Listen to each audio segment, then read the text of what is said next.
Hey everyone, I'm so glad you joined us today. My name is Bobby and you're watching Gardening on Taylor Mountain.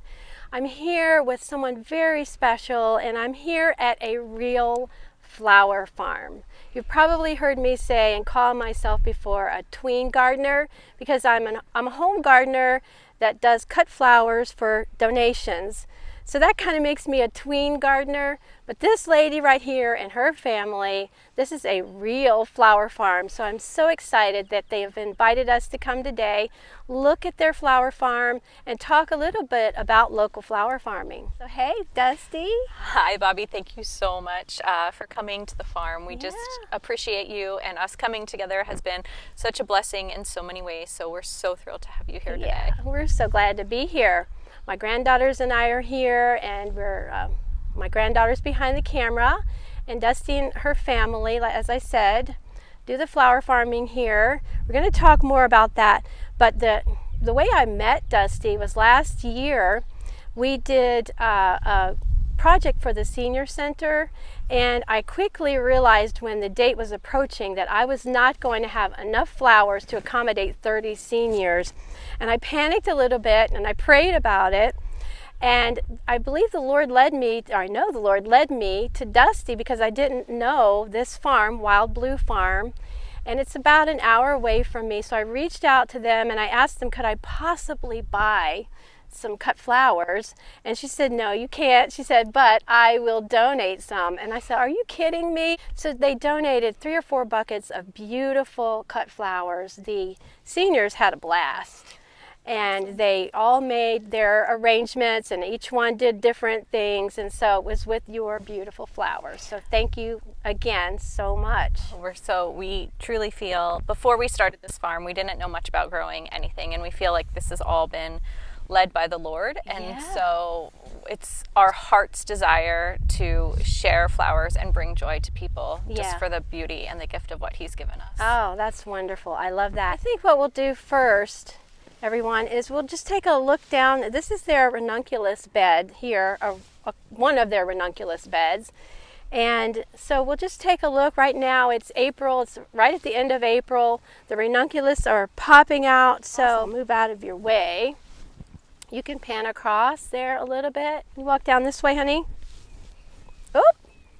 We've got some guinea hens running around here. Hopefully they're getting all the ticks. Yes, picking up the bad bugs. Yes. Here's the, Dusty, say this word. This is anemone. These are anemones. Anemones. Yeah. I'm always wanting to call them anemones. Anemones. The white and the black really are a great pop of contrast. Yeah.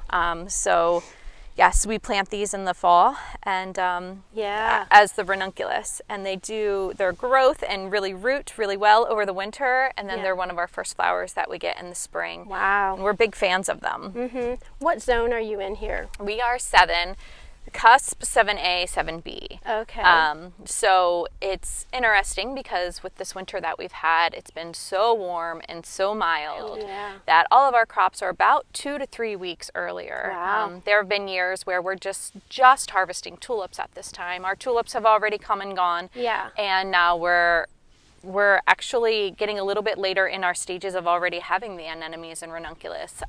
So it's every year farming throws us some curveballs, and we just learn and move with the pattern we're being given. What's your total acreage that you farm on here? So this is our mini field that we decided just to put at the side of the house for some convenience. We have not quite 2 acres of flowers in the back, but it's primarily my husband and I that do all the growing and the cutting. So 2 acres of flowers is an abundance to keep up with for the 2 of us. But yes, it's plentiful and it brings us lots of flowers. Yeah. So. Wow, that's a lot. So Dusty, I wanted to just talk with you a few minutes about some statistics and some kind of alarming things here in the U.S. Concerning flower farming. What can you share with us? Why the need for a local flower farm? Absolutely. Well, we've seen an increase in the past few years of local flower farms, and we couldn't be more excited about that. 80% of the flowers that are brought into the United States, often the ones that we find in grocery stores and other larger retail places, they've all been imported. So 80% of all the flowers we're finding in stores are imported flowers. And in order for flowers to be imported, they have to be heavily sprayed with pesticides and chemicals. Yeah. And we here grow everything organically, and so we never use chemicals, pesticides, herbicides, and so we're very passionate about that. So we feel like what we do for our bodies, we want to do for the land as well. And so when we get these grocery store flowers, what we're touching and what we're bringing into our homes can often have dangerous chemicals or harmful chemicals sprayed on them. So that's one of the things that we just love about local flowers is it's all natural, safe to be around, safe for you to enjoy and to be in your home. Another aspect of imported flowers is that they're at least about 7 to 10 days old, often more on the 10-day side by the time that they come to your home. So you're definitely not getting the freshest of flowers. Right. Have you ever gotten a flower bouquet like from the grocery store, opened them up, and the center flowers are all moldy? That's happened to me a lot. So that's not very desirable when you're buying flowers to give to someone, or you're buying flowers for your own home, something like that. So they don't last as long, they're not as fresh, and there are definitely like I said, that they've been sprayed. So the benefits of local is often you are getting them cut usually within a day or two, and then right to your table or your home. So you get the longest lasting benefits of local flowers. So yes, I think that is so important. It's just like if you live in the United States, I think if we can support a local flower farm or a local veggie farm or anything like that, it's pretty important for our economy, for our health. And I love that you said the health of the land. We don't realize spraying herbicides, spraying pesticides, we really don't realize the harm that is doing to the soil, to the land, to the environment, to our bodies. Absolutely. And it's showing up. It sure is. Yeah, in our country. So. And we want to make sure we take good care for generations to come. So absolutely taking care of the soil and the land as well as ourselves and the flowers is just of utmost importance. And like you said, shopping local, supporting local, get to know your farmers. I feel like some of the best people I've met are farmers, and they care so passionate and deeply that be it vegetables or fruit or flowers, that what was grown and you're purchasing has been done so in love and very much cared for. So we're big fans of local here. So this is David, the other half of Dusty, and the D&Ds. Squared or Anyway, I wanted to ask you, just if someone wants to start a flower farm, can you give us a couple of suggestions? I mean, I can just go back and just how we did it. We took a class. We went online. There's a lot of learning resources out there. The one we did the Gardener's Workshop. Lisa Mason Ziegler. I don't know if I even said that right. Yeah, you did. And we took her class, and her and Dave Dowling, and it was just a combined course, and that's how we did it. We went through the videos, we went through the and we still use them. We still use them all the time. It's a wonderful resource to reference back to.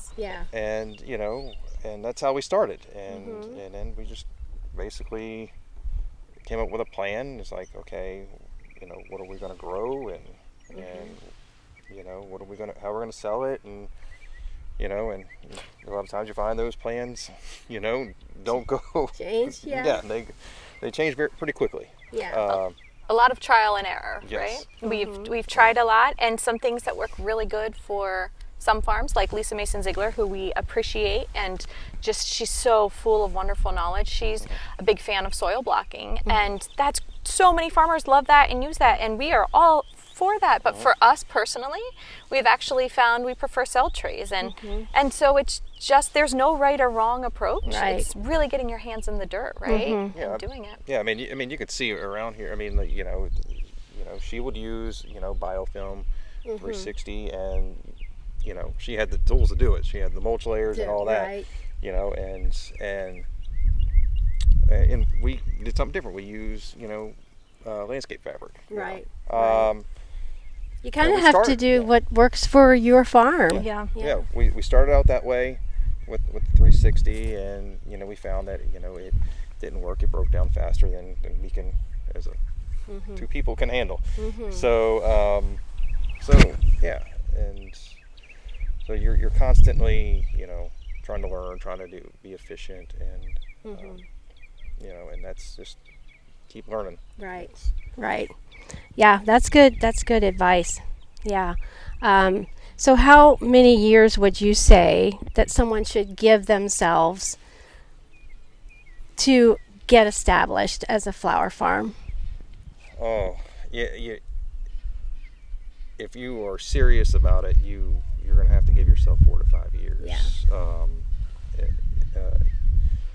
And you may know during that first 2 years, say, hey, this is not for me. And I suggest, that if you find out it's not for you, then, because it's a lot of time, a lot of effort, a lot of money, Yeah.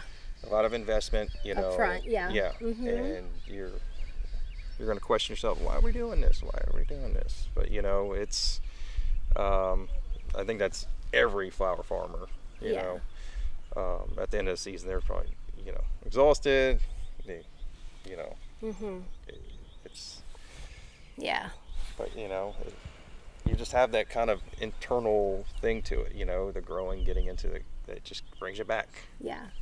Yeah. Yeah. Good advice. My mama always said, give yourself 5 years when you're in business before you make a decision whether or not you're going to continue on. Give yourself 5 years. That's great. And I also Yeah. think knowing what kind of flower farm you want to be. There's so many there are micro farms in the backyard that might feel like a beautiful fit. There might be some that want to go 10 acres. It's I think most importantly is finding what really feels good for you. Yeah. If going away in the summertime is something that you enjoy tremendously, maybe start small and have somebody who can come take care of those plants for you. Yeah. Or if you're okay with really committing to being on the farm for 8 or 9 months a year, then maybe something bigger if you have the land. But just finding what really feels like a nice fit Yeah. is good. I agree. Thank you. I appreciate those words for people that might be thinking about, I might want to start a flower farm. Some really good advice. So I think what we'll do now is go real quick in their flower cottage, and we'll take a look there, and then we'll wrap this up. So we're in here in their flower cottage. What's your flower cottage here for? Yeah, so we are excited that we have a flower cottage now. This is open for customers to come every Friday, Saturday, and Sunday from 9 to 6, where they can just come on in. We have our flower cooler set up where we have straight bunches, arrangements, and bouquets that are available for customers to just come and pick out some flowers for the weekend. Cool. Yeah. So she's kind of panning around now, looking at the cottage. I love it in here. Thank you so much. We feel so blessed. It was the first couple years we would have a porch pickup or maybe a tent set up in the yard. Yeah. And this has just been a wonderful. This is so nice. Yeah, it's Yeah. a wonderful blessing to have a place to keep the flowers cool and happy, especially Yeah. in those summer months. Yeah. Honey, can you see the lights and the dried flowers that they have hanging? They're drying flowers all in here. Love it. You guys know I love my dried flowers, so. And then they have this beautiful showcase here. You can you purchase your merchandise on your website? We don't have our t-shirts and hats listed now until we get our restock, which has been ordered. Okay. But we do have them available in the cottage. And often we have lots of local small business companies that we work with, and they'll sometimes have Lush Vines Design is a wonderful company who made our logo, and she'll have her stuff here on the weekend. So we have lots of extra nice. fun items here that support local. I love that. Yeah. Well, anyway, guys, if you live in the Northern Virginia area, I will put Wild Blue Farm and their information in the description below. Please come and visit them. look at their merchandise here in the cottage, and they have all kinds of things. They have flower subscriptions. You can come and pick up a bouquet on the days that the cottage is open. They have a really cool event coming up for Mother's Day that you can come and have a photographer will be here taking Mother's Day pictures, and I think you have to kind of sign up for that. Is that right? Yes, we have tickets available on our website. Tickets, yeah. So that would be so fun. I mean, to have your picture taken at a flower farm. And by the way, the Wild Blue Farm hat is my go-to hat. I've been wearing it for almost a year now, and it's my favorite hat. So when they put their merch back on their website, be sure and order yourself a hat. You look beautiful in that hat. It's You my look beautiful all the favorite. time. So thank you so much, Dusty. Thanks, Bobby. Gosh, this was a blast. It was so much fun, and I And- love having you here. Yeah, we loved being here. I really hope that our viewers, especially if they're thinking about a flower farm, or if they're thinking, I want to start buying from a flower farm, that it really, I feel like what we said enlightened them about flower farming and the importance of shopping local and trying to build these flower farms back up Yeah. in the United States, especially to get more and more going. So Absolutely. Take time to talk to your flower farmer. We love talking about flowers. Yeah. Absolutely. So, Yeah. yeah. your face lights up when you talk about flowers. Big fan. Yeah, me too. All right, well, thanks so much for watching, and until next time, friends, happy gardening. Bye-bye.